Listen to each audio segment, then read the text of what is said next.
Okay, y'all, this is the fall exam review, and I know it says 18-19 at the top, but this is for year 19 through 20. The first question is for just the intro to geometry. Who is the father of geometry? And the father of geometry that we talk about is Euclid. You will need to know that, Euclid. Okay, numbers 2 through 9, we're going to be using that picture over to the right. And these are just true or false. So points X and Y are collinear. So X and Y are collinear. I actually wouldn't even need to look at the picture to get this one right because any 2 points are collinear. So do not let the picture throw you off here. I know it doesn't look like there's a line going between those, but you have to assume that there is a line because any 2 points make a line. So that's true. Number 3, points V, T, and X are coplanar. So again, I know those don't look like they're on the same plane just from the picture, but any 3 points do make a plane, and so that one is also true. So those are 2 rules on number 2 and 3 that you have to know because you don't want to miss easy questions like that. Number 4, points Y, W, and V. So Y, W, and V are collinear. That is false. If there's 3 points, that you have to be able to see that they're on the same line. Okay, number 5, lines M and N intersect. So here's line M, here's line N, and those do intersect. So that's true. Number 6, lines V, Y, and P. So V, Y, and P intersect. So here's line P. That's actually going through, when you see those little dashed lines, that's saying that it's like underneath that plane. So lines VY, VY is here. You can see V and Y are on that plane, and P is going through it, so false. Those do not intersect. Okay, and then number 7, line P is on plane Q. That is false. Line P is going through plane Q, but it is not on plane Q. Number 8, lines YZ and XW are skew. So let me just figure out where those are. So lines YZ and XW are skew. Okay, so let's just remember what skew means. That means not on the same plane, and those are not on the same plane, and they do not intersect, and those also do not intersect. So that one is true. And then point X is on plane Q. That is false. Point X is not on plane Q. You can see it up there at the top. Number 10, given the coordinates of one endpoint AB and its midpoint M, calculate the coordinates of the missing point B. Okay, so I'm just going to try to put this on a number line so y'all can see what's going on here. So we have A and B, and we have M in the middle. And there's different ways of doing these. I'm going to show you what I think is the least amount of work way, and then there's a way that's longer, but I'm not going to show that. So you have A that's at -5, -5, and then it gives you the midpoint. These are the ones that a lot of people miss because they just plug it into the midpoint formula, but this is one that we have the midpoint. And so what I'm going to do now is I'm just going to figure out, okay, well, if I know that -1 is the middle, okay, if I'm just looking at the x's, and I know -1 is the middle of -5 and something, I need to figure out what this something over here is. So I can see from -5 up to 1, that's adding 4. So if add 4 again, -1 plus 4 is 3. So my x value is going to be 3. And then I'm going to do the same thing with the y values, because I know that 5 is the middle between -5 and something over here. So if I go from -5 up to 5, that's 10.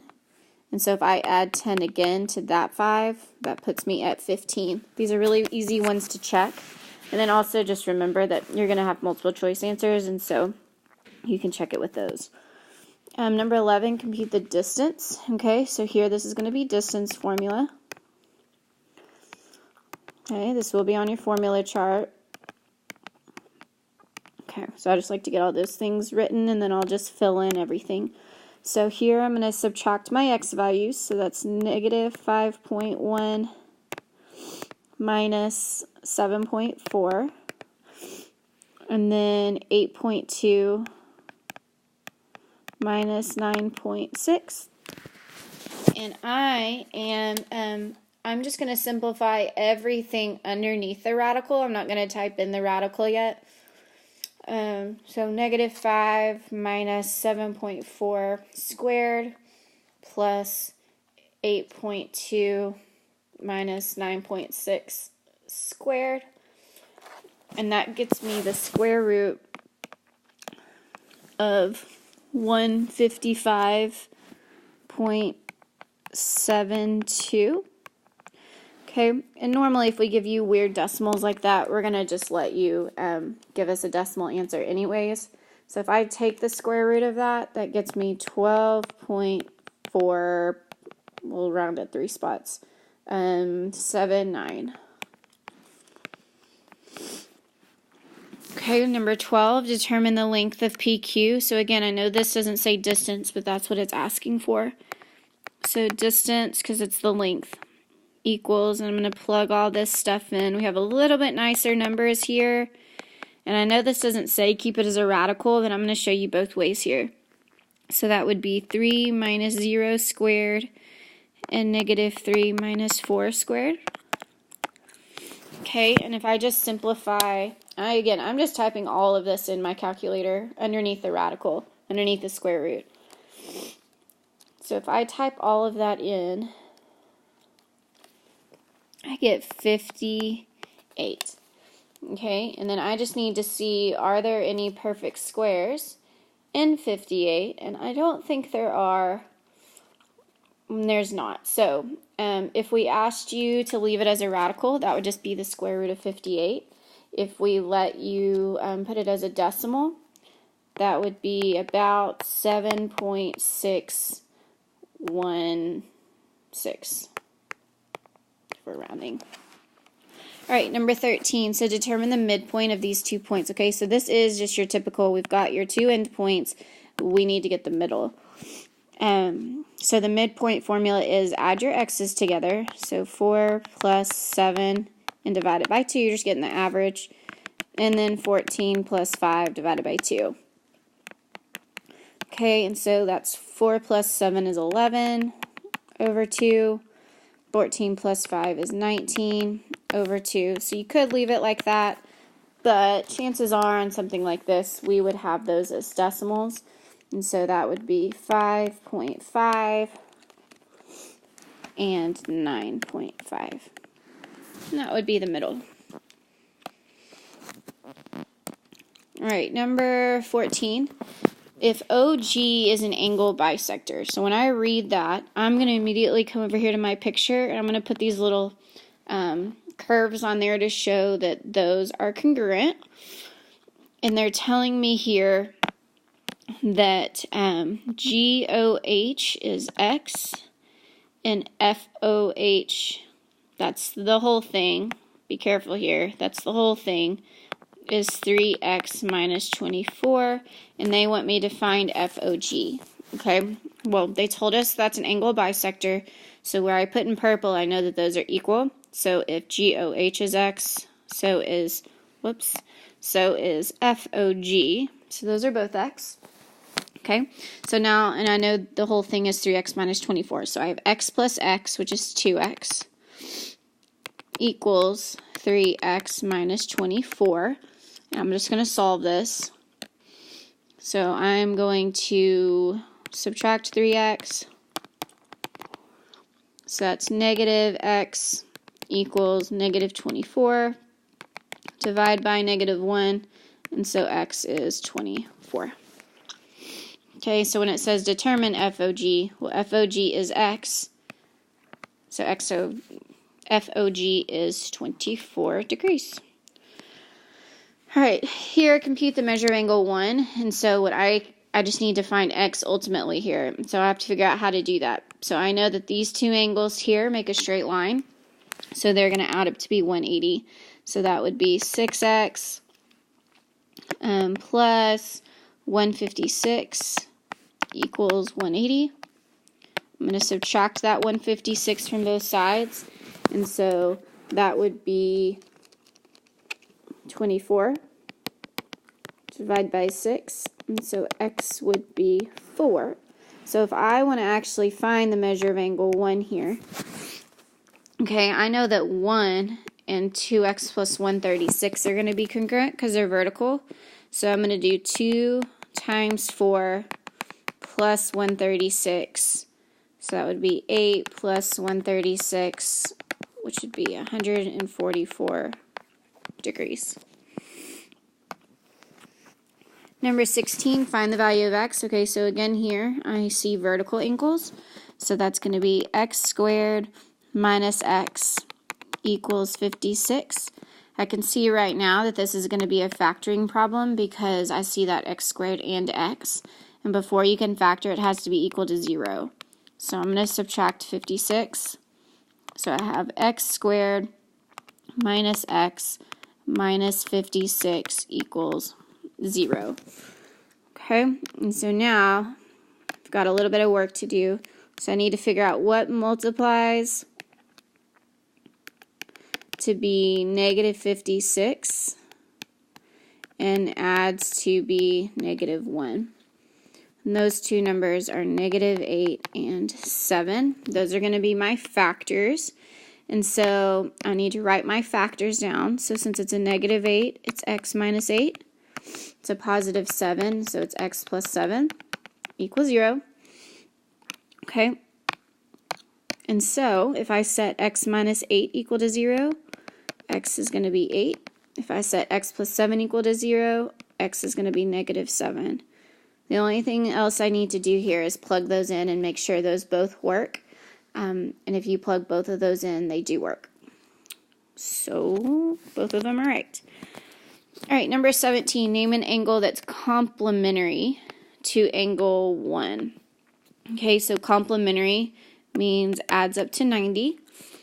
Okay, so here, if this whole piece is 90, that means this whole piece is 90. So an angle that would be complementary to angle 1 would be angle 2. Number 18, given the angles 1, 2, 3, and 4 are congruent, okay, so 1, 2, 3, 4 are all congruent, is that enough information to determine that BD is perpendicular? So BD is perpendicular to BF. Well, for them to be perpendicular, they need to be 90 degrees. So let's see what we know. They tell us that 1, 2, 3, and 4 are all congruent, and they don't tell you this, but they all make a straight line, which means they add up to be 180 degrees. So if that's the case, they must all be 45. And so now you can see 45 and 45 do add up to be 90. And so yes, those are perpendicular. Okay, complete the following. 19, through any two distinct points, there is a line. Some review from earlier. If two distinct lines intersect, then they intersect at a point. So two lines intersecting, they intersect at a point. If two planes intersect, then they intersect at a line. The way I like to think about that one is two pieces of paper. Like if I try to intersect them, they're going to intersect at a line. Number 22, through any three non-collinear points, there is a plane. Okay, 3 points make a plane. And lines that are non-coplanar and do not intersect are skew. Something that I like to use as my definition of skew instead of non-coplanar, I like to say that they're not parallel. Sorry. Parallel lines. They're not parallel and they do not intersect. Because sometimes the non-coplanar thing gets a little confusing. Make sure you know those very well. Alright, determine if the conjecture is true or false based on the given information. If false, provide a counterexample. Okay, so 24, it says given point S is between R and H, and the conjecture is that S, R, and H are collinear. Okay, and so you have to decide if that's true or false. And so obviously you're not going to have to draw anything like this on the test because they're multiple choice, but I could draw something like S, R, and H, and I could technically say that R was in between S and H. Wait, I did those backwards. Hold on. Draw those again. Okay, so R, S, H. So I could say that S is in between R and H, but are those three collinear? No, they are not. So I'm going to say false because of that picture right there. Okay, number 25. Point P is in the interior of angle KJQ. Okay, so I'm just going to draw. Sorry, I'm doing this on my iPad, so things look a little funny. KJQ, and it says that point P is in the interior. Okay, it doesn't say where in the interior, it just says in the interior, so I'm just going to put it somewhere. The conjecture is that measure KJP, that would be this, KJP plus PJQ is equal to KJQ. So this piece plus this piece is equal to the whole piece, which is true. Not really another way of drawing that. And 26. So given CZ equals ZR, the conjecture is that Z is the midpoint. Okay, when you think of midpoint, you think of like the middle of a line. Well, I could have a triangle. Okay, this could be like an equilateral, or it doesn't even have to be equilateral. It could be isosceles. Let's say that's CZR. And I can see that CZ is equal to ZR, but yet Z is not considered to be the midpoint, because that would have to be the midpoint of a line. So we're going to say that that is also false. All right, so these are the if-then questions. So make sure that you remember these. You do not want to get these things backwards. These are meant to be give me questions. So number 27, it says rewrite the statement in conditional if-then form. So every equilateral triangle has three congruent sides. So I would say if, you could say this a couple different ways. If a triangle is equilateral, I promise I do not normally write this bad, it's just on the iPad. If a triangle is equilateral, then it has three congruent sides. Does not look like sides. Okay, so that's 27, 28.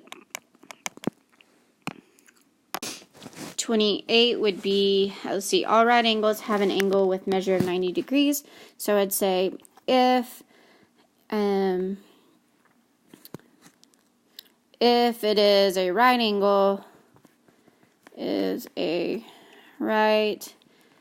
angle, then it has a measure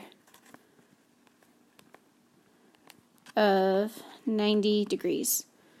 Okay, so 27 and 28, these are just your typical if-then statements.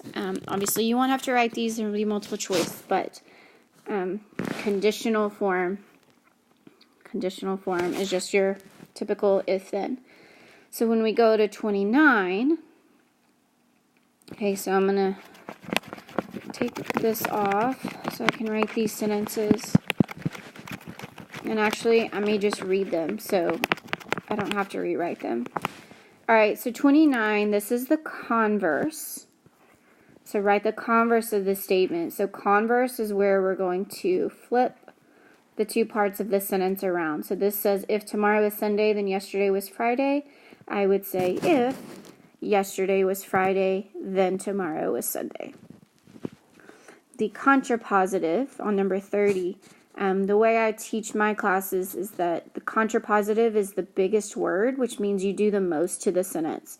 So not only do you flip the sentence around, but you also take the inverse. Normally, the inverse means to put not in the sentence, but if there's already a not in the sentence, then you take the not out. So you take the inverse. So this says if you're a mouse and you eat cheese. The contrapositive would say if you do not eat cheese, then you are not a mouse. So if you do not eat cheese, then you are not a mouse. All right, refer the picture to the right, and they're saying that M is parallel to N. I always like to highlight my parallel lines, and we're going to identify the relationship between the given angles and then state whether they are congruent, supplementary, or neither. So angle 1 and angle 3, those are corresponding, and they are going to be congruent. That's supposed to be a congruent sign. It's not good. 1 and 3 are corresponding and congruent. Number 32, 5 and 8, those are same side in exterior, same side exterior, and those are going to be supplementary. Remember, anything same side is supplementary. Think about all those S's. Number 3 and 6, those are alternate interior, and those are going to be congruent. Alternate interior are congruent. Number 6 and 7, those are same side interior. And those, again, the same side ones are going to be supplementary. And then 35 says, if the measure of angle 1 is 58, find all the other angle measures. Okay, so I can say that I know 6 is going to be 58. Remember, things aren't always drawn to scale, by the way. That does not look like it would be 58, but it is. And then 2 and 5 are both going to be supplementary with 58, and so those would be 112. Whoops. I know that 2 and 3 are same side, and so 3 would be 58. That means 4 would be 112. So a lot of different ways you can get these. Okay, number 36. And now I'm going to clear this since 36 is dealing with the same picture.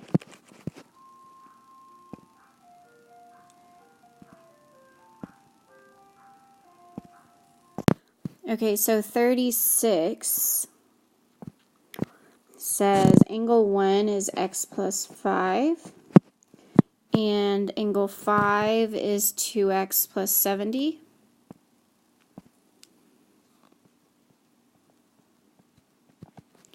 Okay, and so we have to figure out, and it says to find angle 1. So those two are going to add up together to be 180. So that'll be 3x plus 75 equals 180. Subtract 75. So 3x equals 105. And when you divide 105 divided by 3,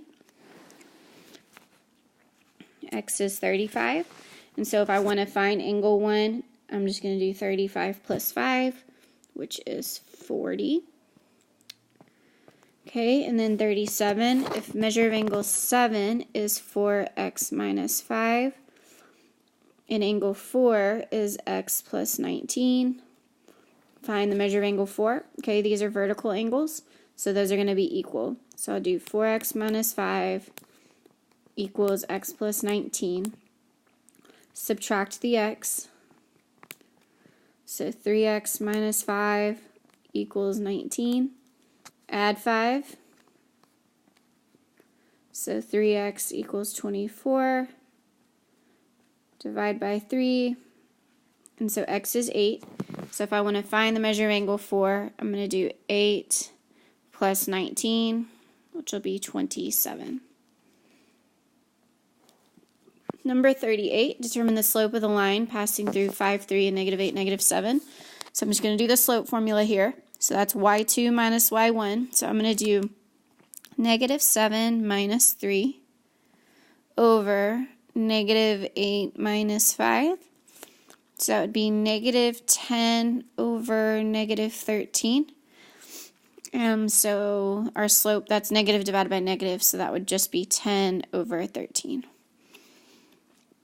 Number 39, identify the slope of the line that would be parallel to 2x plus 3y equals 8. So parallel means same slope. Okay, well, I don't know the slope of this line yet because it's not in y equals, so I'm going to get it there. So I will subtract 2x. I'm just moving it over. So that's 3y equals negative 2x plus 8. Divide by 3. So that's y equals negative 2/3 x plus 8 over 3. So the only thing that I really care about from this is the slope. Parallel lines, again, are going to have the same slope. So if the slope of that line is negative 2/3, the slope of my new line is also going to be negative 2/3. Number 40 is saying determine the slope of the line that would be perpendicular. So perpendicular is going to mean opposite reciprocal slope. So I first need to find the slope of this line. So this is really similar to the one before. So I'm going to subtract 4x. So that's 8y equals negative 4x plus 16. Divide by 8. And so y equals, that's going to be negative 1/2 x plus 2. So the slope of this line is negative 1/2. And so the opposite reciprocal of negative 1/2 is positive 2. Number 41, write the equation of a line in slope-intercept form that goes through negative 6, negative 2, but is perpendicular to the line y equals 2/3 x plus 5.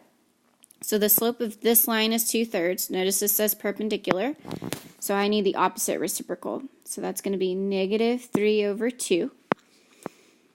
Okay, it says to take the point in the slope and put it into point slope. So I'm going to take that point. So it's going to be y minus a negative 2. So that's going to change to plus 2 equals my slope, which is negative 3 over 2. And then x minus a negative 6. So that'll change to plus 6. So that is point slope. Use algebra to manipulate the equation into slope-intercept form. So all I'm going to do here is just distribute. So I'll have y plus 2 equals negative 3 over 2x minus, that'll be 18 divided by 2, minus 9. Subtract the 2. So that's y equals negative 3 over 2x minus 11. 42, 43, those both have to do with Hoy and Vux. So a slope of 0 would indicate that it is a horizontal line. And I know it doesn't say this, but it would be a y equals equation, like y equals a number. And then an undefined slope would tell us that the line is vertical. Okay, and the equation would be x equals, if you were asked about that. Write an equation in slope-intercept form giving the following table. Okay, if this is multiple choice on the test, this is really easy because you could plug it into y equals if you had to. But I'm going to get a slope, and so I'm just going to pick 2 of these points. So that would be 3 minus 1 over 2 minus 1. So that'll be 2 over 1. So our slope here is 2. And then you can actually figure this out just from the table alone, but I'm going to do it the other way. So you can pick a point. So I'll just pick 1, 1. So that would be, I'm going to plug it into point slope. So that'll be y minus 1 equals 2. That was the slope we got, times x minus 1. Now I'm just going to distribute the 2. So it'll be 2x minus 2. Add the 1. So you have y equals 2x minus 1. So you could have got that just from the table, but you still had to find the slope no matter what. Okay, 45. I didn't skip one, did I? No. All right, 45. So calculate x so that A is parallel to B. Okay, those are corresponding angles, so those are congruent. So that's 2x plus 3 equals 36. Subtract 3. So 2x equals 33. Divide by 2. And so x equals 16.5.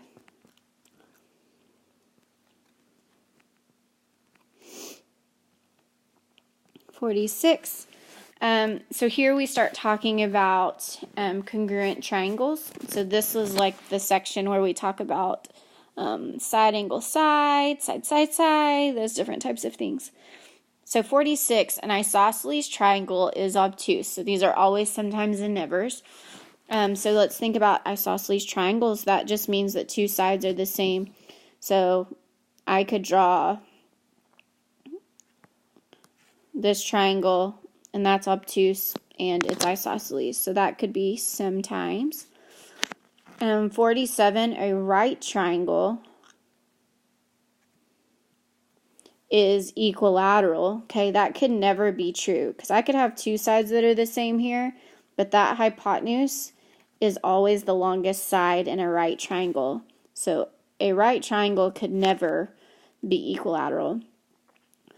A scaling triangle is acute. So scaling just means all sides are different. So a scaling triangle is acute. That could be sometimes. That's not always. And then a right triangle is isosceles. Okay, I just showed you an example right here of where that could be true. So that could also be sometimes. All right, I'm going to clear this down here so don't get confused by that. Okay, so number 50, determine the perimeter of triangle PQR if PQ, I think I'm missing something. Oh, it's equilateral. Okay, so the perimeter of equilateral triangle PQR, so I'm just going to draw PQR. Make sure on these problems about triangles, you're always drawing that picture.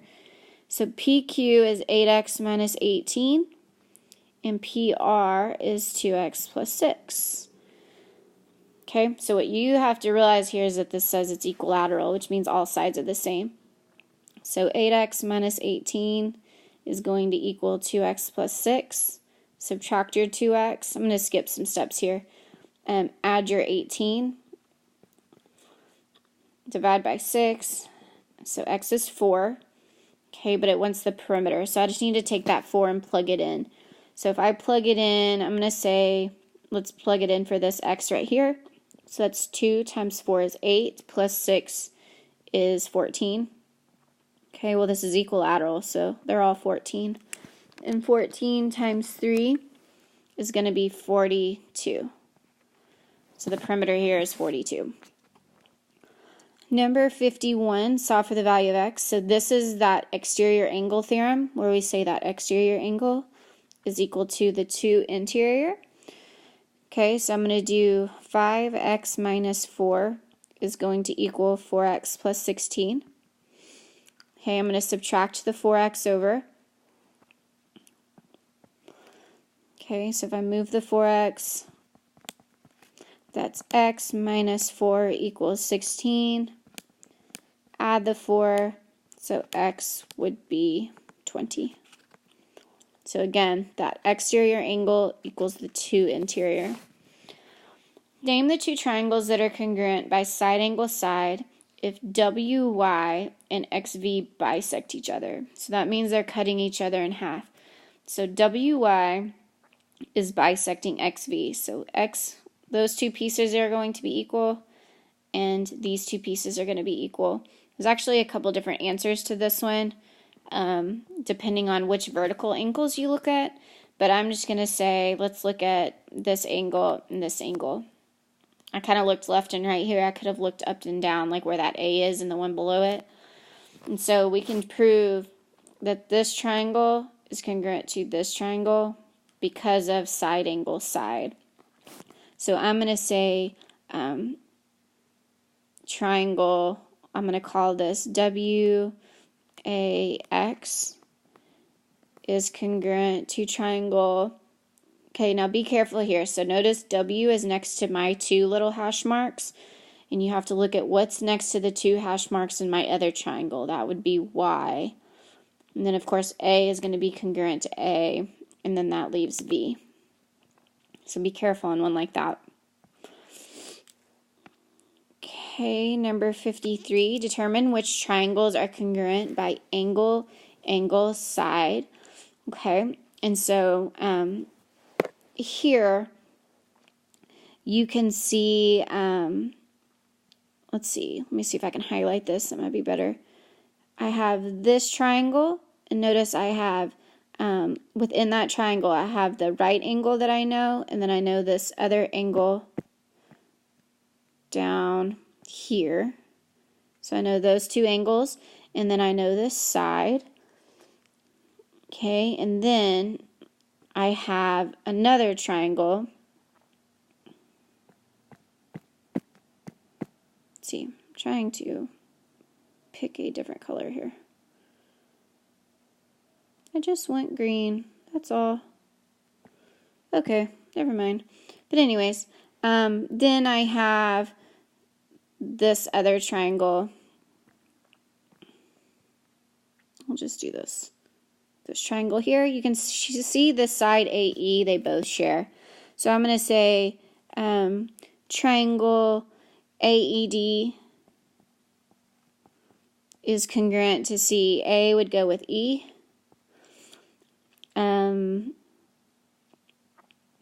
Let's see, AE would go with A, and then B would go with D, because those are my both right angles.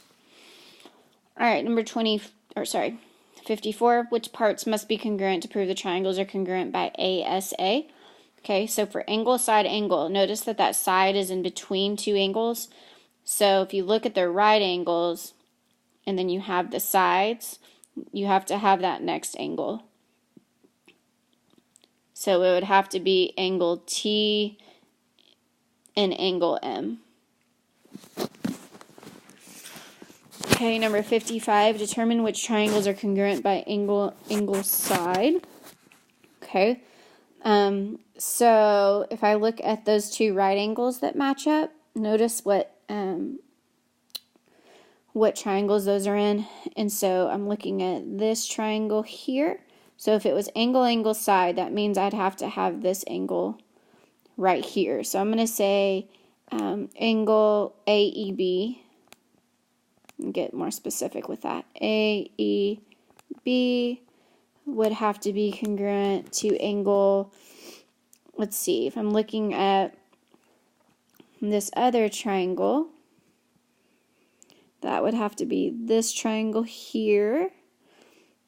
Okay, and so that would have to be angle DAE.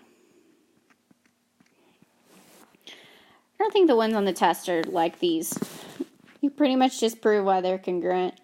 Which triangles are congruent by angle side? Okay. I guess I cut that picture off a little bit. Angle side. Let's just skip this one. There's not one like that on the test. Save some time here. All right, number 57. This is more like what you'll see on the test. State why the triangles are congruent, if possible. So again, we're looking at angle, side, side, those types of things. And so here on 57, you see they share this side in the middle. If this was a proof, we'd say that that's because of reflexive. And so here you can see we've got side, angle, side, angle, side. So that one is side, angle, side. Okay, this next one, notice we only have two angles right here, but I have angle. I need to check to see what this angle right here is going to be and what this angle right here is going to be. So if I look in this triangle here on the left, okay, that's going to be 90 plus 50, that's 140, which means this missing angle is going to be 40. So if we do the same thing in the other triangle, this is going to be 50. Be careful here because angle is not an option. And so we have to use something else. But notice they have this side in the middle that's congruent. And so I could say angle, side, angle.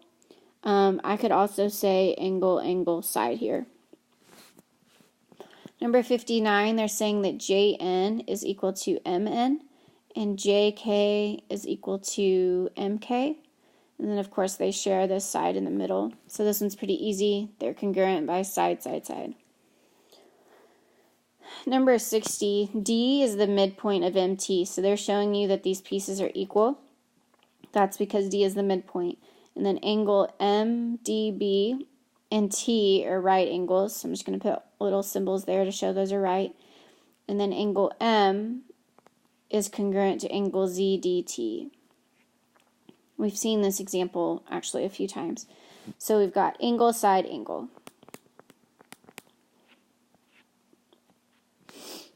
Okay, 61. So given triangle ABC is congruent to triangle DEF, find the value of X and Y. Okay, and so I'm going to figure out here is Y.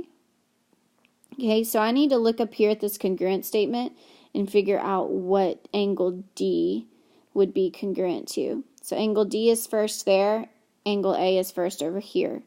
And so 2y minus 5 would be equal to whatever angle A is, which is 65. I'm going to add the 5 over. So 2y would equal 70. Divide by 2. And so y is 35. Okay, now that I know what y is, I can plug that in. Now notice over here, we're looking at a side, but we do know y. So that's 2x plus 35. So I need to figure out what side is EF congruent to in the other triangle. So again, look up at your congruent statement. You see that EF would go with BC, because they're not always going to be drawn exactly like how you can just look at it. So I'll do 2x plus 35 equals 90.6. Subtract 35. So 2x equals, this is not going to come out to be nice, 55.6, and divide by 2. So that would be 27.8. Okay, number 62. What is the measure of each base angle of an isosceles triangle if its vertex angle is 26? Okay, so here's what this is saying. We have this isosceles triangle. Okay, and it's wanting to know the measure of each base angle. Those are the same, because the vertex angle is 26. So I'm going to do 180 minus 26, which is 154. Okay, so I know those two angles need to add up to be 154, and I know they're equal. So I'm just going to divide by 2. And so each one of those angles is 77 degrees. Okay, this is from our Unit 5 test. Refer to the picture, name an altitude. So an altitude comes from a vertex to the opposite side at 90-degree angle. And so our altitude here would be SW. Identify a median. A median comes from a vertex to the opposite side, and it's going to split that side in half. And so that would be PT. And then identify the angle bisector. So that is going to be cutting an angle in half. And so that would be QV. 66, given the perimeter is 55, list in order the angles from largest to smallest. So notice we're not even given angles, we're given sides. And so, but I am given the perimeter of that. So I'm going to add all of those up. So I have 2x, x, and 2x. So that's 5x. Then I have 3 plus 2 is 5, minus 20 is negative 15, and all that equals 55. I'm going to add that 15 over, so that's 5x equals 70. Do 70 divided by 5, so x is 14. And so now what I'm going to do is I'm going to take that and I'm going to plug it in for those sides. So if I look at AC, that would be 2 times 14 is 28, plus 3 is 31. AB would be 14 plus 2 is 16. And then BC, 2 times 14 is 28, minus 20 is 8. So the angle is largest to smallest. So the biggest angle is going to be opposite the biggest side. So the biggest side here is AC. The angle opposite from that would be angle B. The next biggest side is AB, and the angle opposite from that would be angle C, and that leaves the shortest side, which is 8, which is opposite from angle A. Okay, so here, order the sides from smallest to largest, and so we need to find x here on our angles. Okay, so if I add all of those up, that's 3x, 2x, and 1x, that's 6x, plus 78. And I know that those are going to equal 180.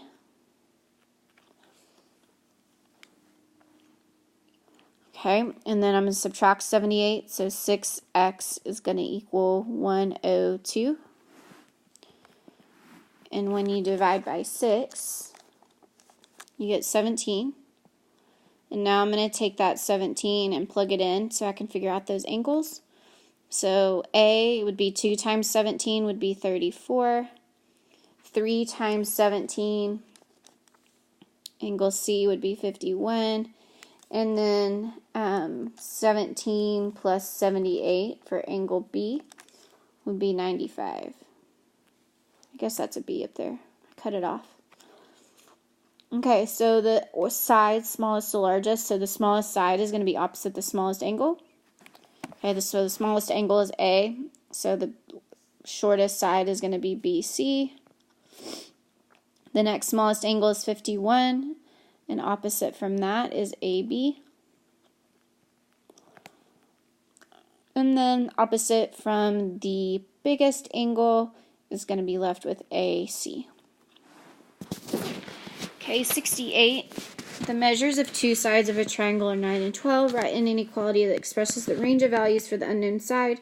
So to find those two values, you're going to subtract those numbers, and you're going to add those numbers. So 12 minus 9 is 3. 9 plus 12 is 21. And so the range of values we would say is 3 is less than x is less than 21.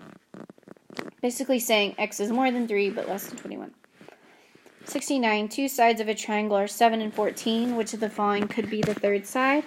So you could do the same thing. You could write an inequality, or you could just use the rule that your two smaller sides have to add up to be bigger than the third. I'm just going to go ahead and write an inequality. So if I subtract those, it's 7. If I add them, it's 21.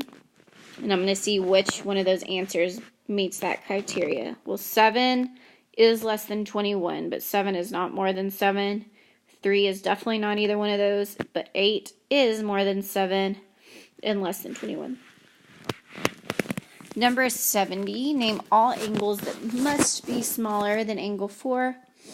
Okay, and so this is that exterior angle theorem again, where 4 is equal to 1 plus 2. Well, if 4 is equal to 1 plus 2, that means angle 1 and angle 2 both must be smaller than angle 4.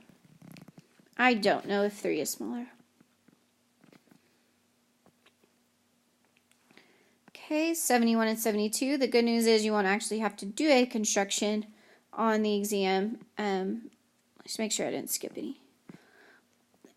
But you will have to name them. And so what you can see here is that we've got these lines up here. You can see that this is perpendicular. This is an example of a perpendicular bisector. You can see this line is being cut in half, and it's perpendicular. On 72, you can see these little lines in the middle. That's creating an angle bisector. It's cutting that angle in half. That's probably the easiest one to be able to tell. Angle bisector. Okay, this is the last unit that we're testing on, the quadrilaterals. So it's just going to fill in the quadrilateral family tree here. And so I'm going to start to the far left. So at the top of this section, well, that's not how you spell it, is a parallelogram.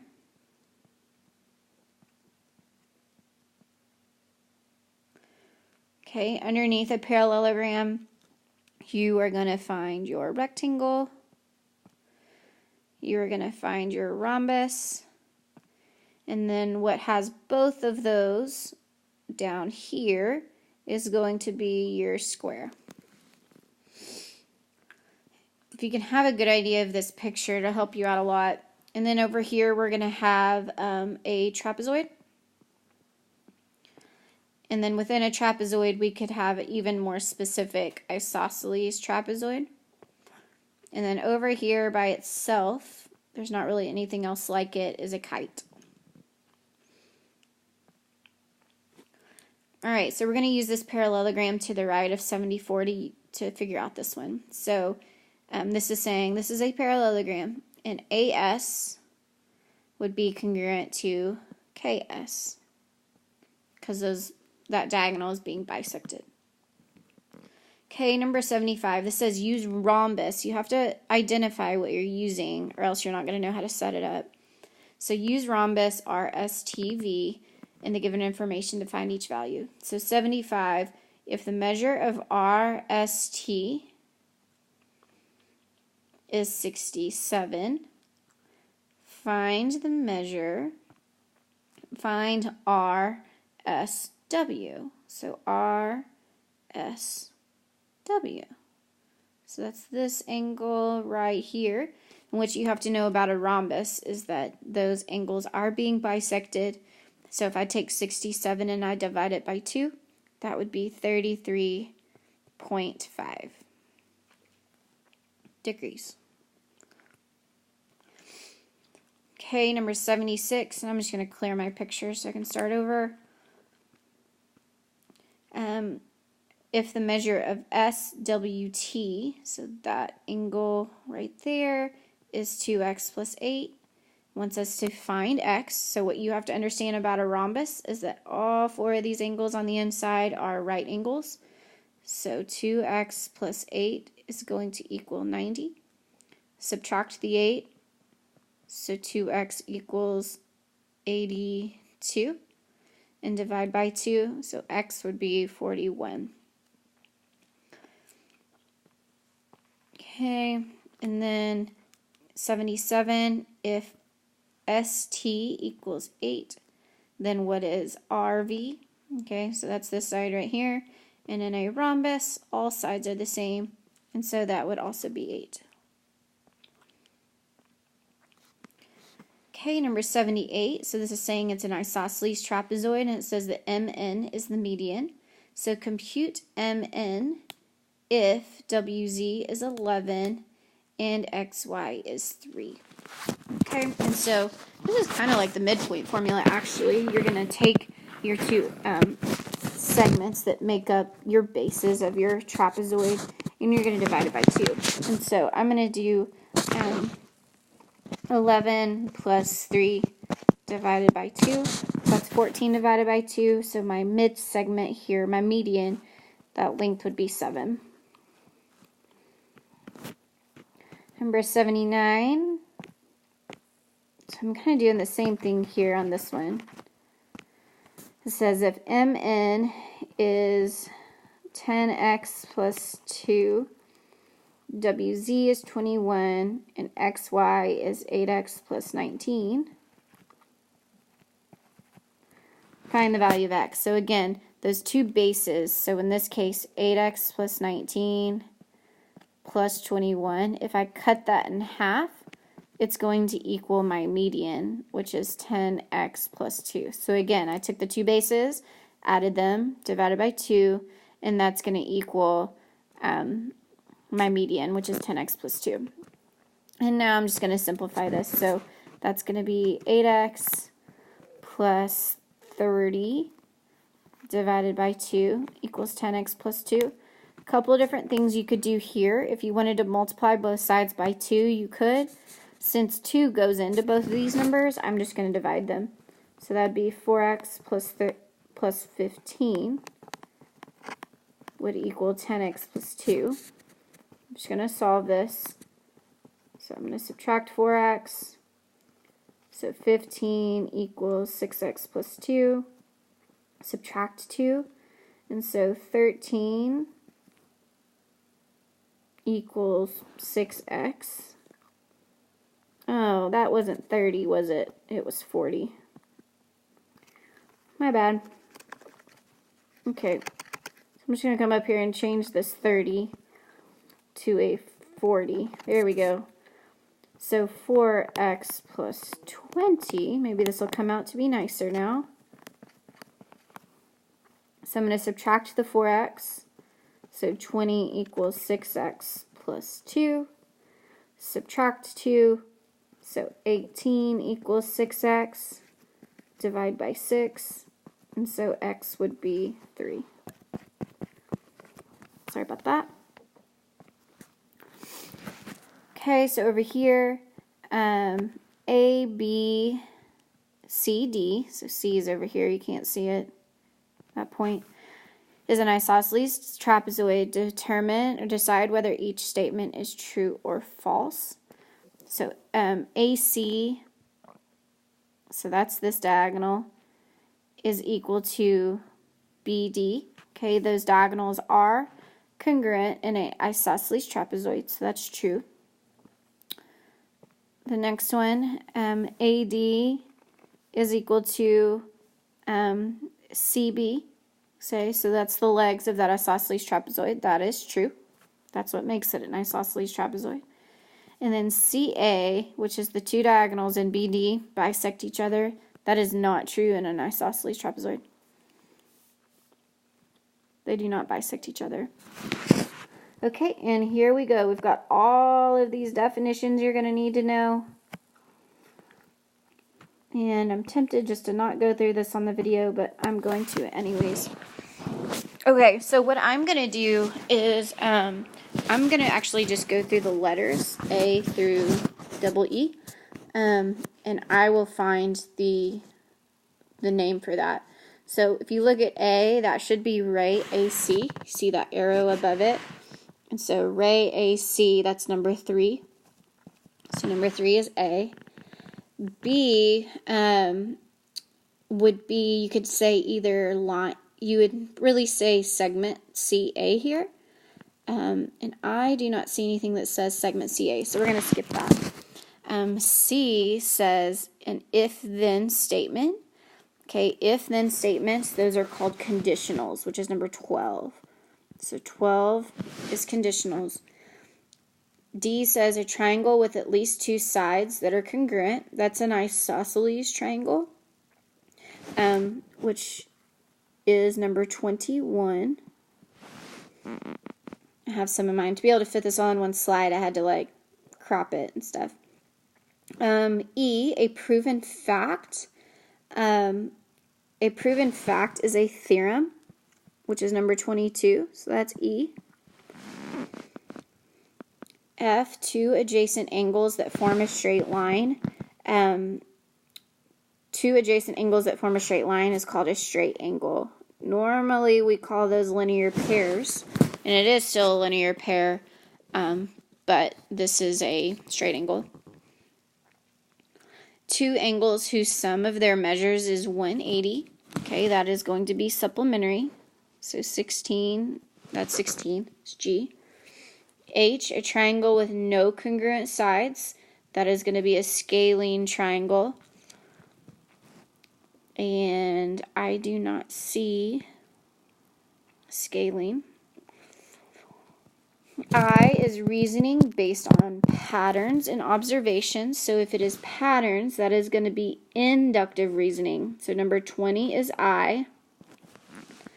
That's inductive reasoning. J is reasoning based on facts. That is deductive reasoning, which is not one of our options here. But you do need to know those. So patterns is inductive, facts is deductive. K is if and only if statements.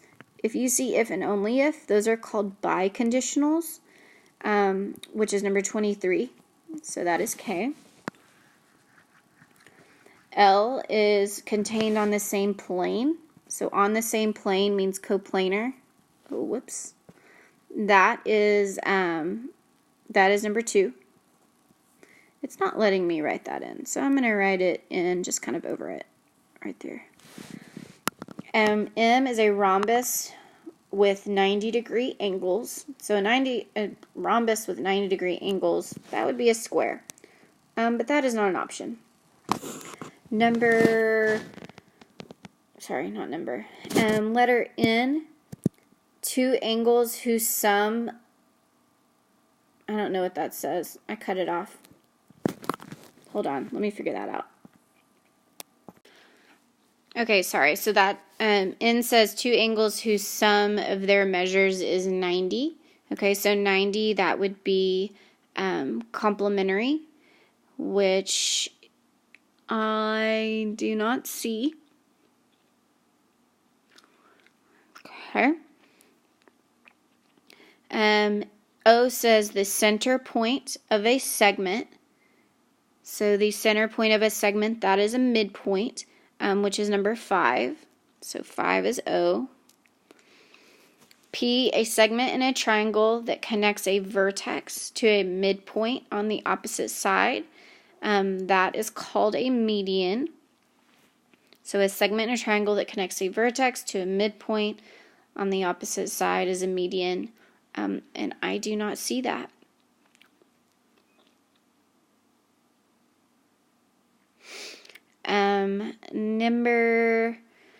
P, a segment in a triangle, I just read that one.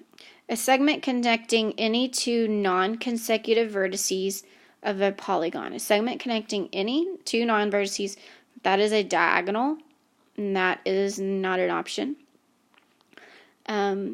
QR says an angle measure larger than 90 and smaller than 180, that is obtuse. So that is number 8 is R.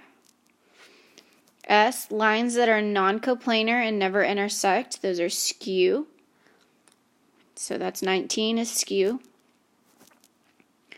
T says an enclosed two-dimensional shape. So an enclosed two-dimensional shape. That is not going to be one of our definitions. Okay. U says a segment length. Okay, a segment length, that's going to be distance. So U, so I have those kind of over here on the right. U is segment length is distance, so 6 is U. V, an example that proves a statement to be false. That's a counterexample.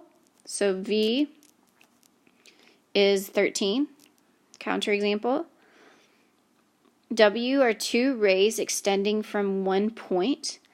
Two rays extending from one point. That is an angle. Okay, that's what creates an angle, or two rays extending from one point. So that's W, 7.